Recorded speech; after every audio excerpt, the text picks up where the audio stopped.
I will listen. I will weigh the evidence. I will obey the Constitution. I will not prejudge. I will not be dictated upon. I will not surrender the independence of my vote to any power outside this chamber. Even if the path becomes lonely, I will walk it. Even if the attacks become heavier, I will endure them. Even if my voice becomes inconvenient to the powerful, I will continue to speak the way I should. The same is true of the Senate's investigation of the flood control scandal. That inquiry must continue. It must not be weakened. It must not be derailed. It must not be silenced. Thank you, Madam President. Madam President, distinguished colleagues of this chamber, and my beloved countrymen, there are moments in the life of a republic when silence becomes easier than speech, when comfort becomes more tempting than courage, and when public office is tested not by applause, but by pressure. This is one of those moments, Madam President. I rise today on a question of privilege. Just last week, I was stunned with the shadow of a complaint filed by the Field Investigation Bureau, Office of the Deputy Ombudsman for Luzon. A complaint perfectly timed, wrapped in legal language, amplified by noise, and aimed not merely at my person, but at my independence. I stand before you not as a man begging to be understood, not as a senator asking to be spared, and not as an accused shrinking from the weight of accusation. Rather, I am here as a servant of the Constitution, elected by the people, bound by oath, and determined to perform my duty without fear, without favor, and without surrender. The complaint arrived while the Senate is confronted with uncomfortable truths, namely, the pending continuation of the investigation of the anomalous flood control projects, the approaching constitutional burden of an impeachment trial, and the growing pressure upon this institution to surrender its independence through political maneuvering disguised as constitutional reform. Let us not pretend that this complaint came in a vacuum. The pattern is too visible to ignore. First, remove the inconvenient voices from the inquiry, then weaken those who refuse to conform, then frighten others into silence and submission before the decisive constitutional battles begin. Mr. President, this is not merely about a complaint. The trump-up charges filed against me and some of my friends are not merely legal accusations. They form part of a deeper and more nefarious design to intimidate independent voices, to punish dissent, and to warn every senator that the price of asking hard questions could lead to personal damnation. If the intention of these cases is to silence me, let me say this at the very beginning. It has failed. I will not be silenced. I did not seek public office to become comfortable, Madam President. I did not take my oath merely to occupy a seat in this chamber while billions disappear into darkness, while constitutional processes are manipulated by pressure, or while the Senate is slowly conditioned to fear retaliation for independent judgment. I did not take my oath to serve only when service is convenient. I did not come to this chamber to lend my voice when power applauds and withdraw it when power becomes displeased. A senator is not elected to be timid.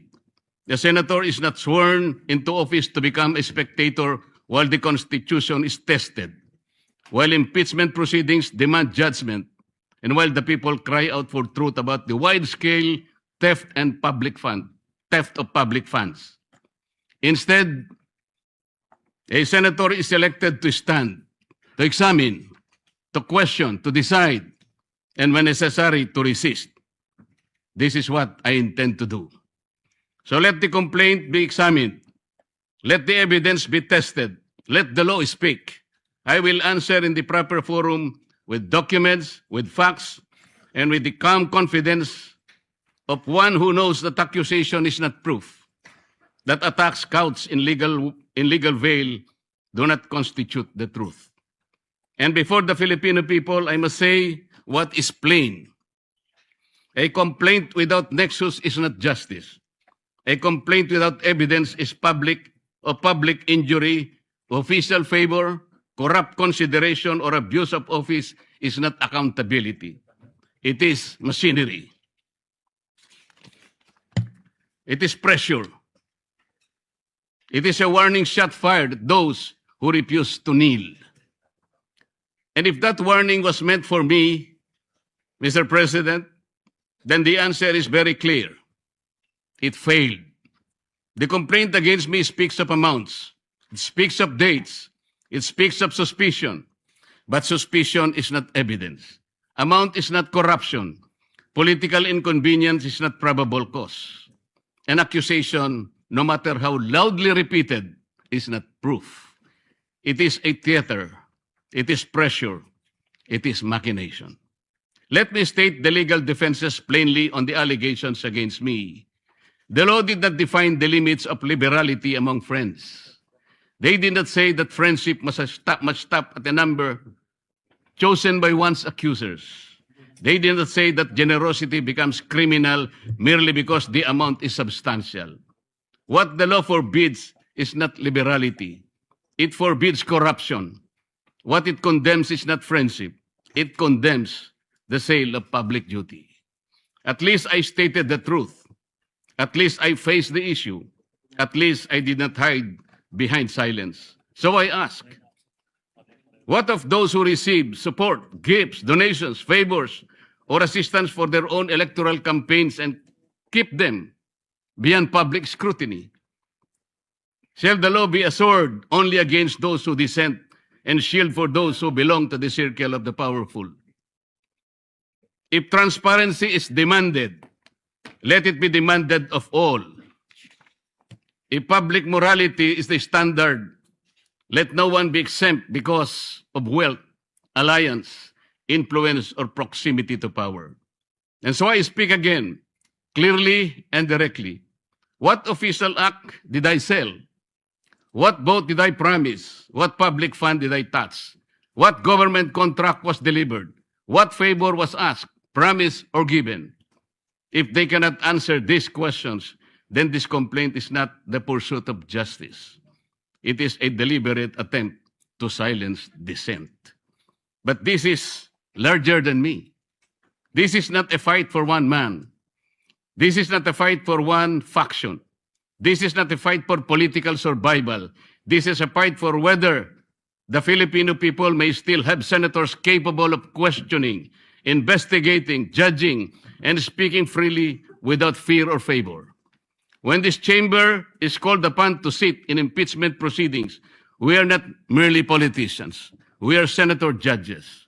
We are bound to listen, to weigh evidence, to apply the Constitution, and to act according to our conscience.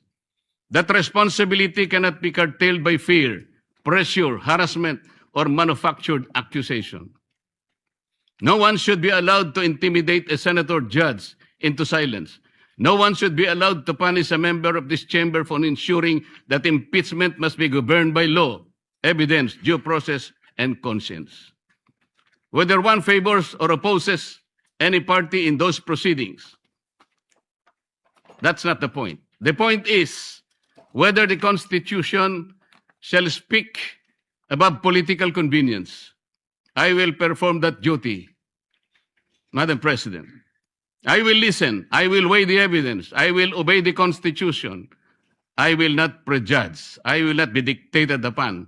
I will not surrender the independence of my vote to any power outside this chamber. Even if the path becomes lonely, I will walk it. Even if the attacks become heavier, I will endure them. Even if my voice becomes inconvenient to the powerful, I will continue to speak the way I should. The same is true of the Senate's investigation of the flood control scandal. That inquiry must continue. It must not be weakened. It must not be derailed. It must not be silenced. If there has been grand-scale theft from the country's coffers, then that is among the greatest sins of our modern public life. It is not ordinary corruption. It is the stealing of safety from communities that drown. It is the stealing of roads from farmers. It is the stealing of classrooms from children. It is stealing of medicine from the sick, wages from workers, and hope from taxpayers who labor honestly while others feast on public money. No senator should be silenced when the duty is to follow the trail of the public's money. No committee should be weakened when the task is to expose corruption. No voice should be threatened when the question before the nation is whether the billions intended for the people were ransacked by bandits of insatiable greed. I do not fear imprisonment. I fear a country where freedom itself is imprisoned. I fear a republic where legal processes are twisted into weapons, where dissenting voices in the Senate are mechanically trimmed down, and where the rich and the powerful elite manipulate institutions so that only their chosen voices may be heard. While others may refuse to speak because of threats, I will not. Madam President, I will not let fear write my narrative. I will not let intimidation decide my vote. Make me bleed, and I will still shout out to the high heavens for truth and justice. Push me against the wall, and I will still push back with all the lawful strength that conscience, evidence, faith, and duty can give me. Not with violence, not with hatred, not with recklessness, but within the Constitution, in my hand, the law in my shield, the truth as my voice, and the Filipino people as my reason. Nelson Mandela once spoke of a democratic and free society as an ideal for which he was prepared, if necessary, to die. I do not compare myself to Mandela. I am too little to even try, Madam President. But I understand the burden of that lesson. Freedom is never preserved by the silent. It is preserved by those who still speak when silence becomes the safer choice. And so I say this to those who believe that cases can frighten us, that accusation can tame us, that pressure can make us forget the oath we took before the people. You have misread the Senate. You have misread the Constitution. You have misread me. May I repeat? I will answer this complaint in the proper forum, calmly, firmly, and with evidence. I will sit in impeachment proceedings with conscience, impartiality, and due regard for the record. I will pursue the examination of flood control anomalies with courage, fairness, and determination. I will not allow public funds meant to protect our people from floods to disappear into the hands of those who already have too much. I will not allow the greatest theft of our time to be buried under intimidation. Even if I am the only one left standing, I will stand. Even if my voice is the last one they wish to hear, I will still speak. Even if the path becomes lonely, difficult, and costly, I will continue because the oath I took was not ceremonial.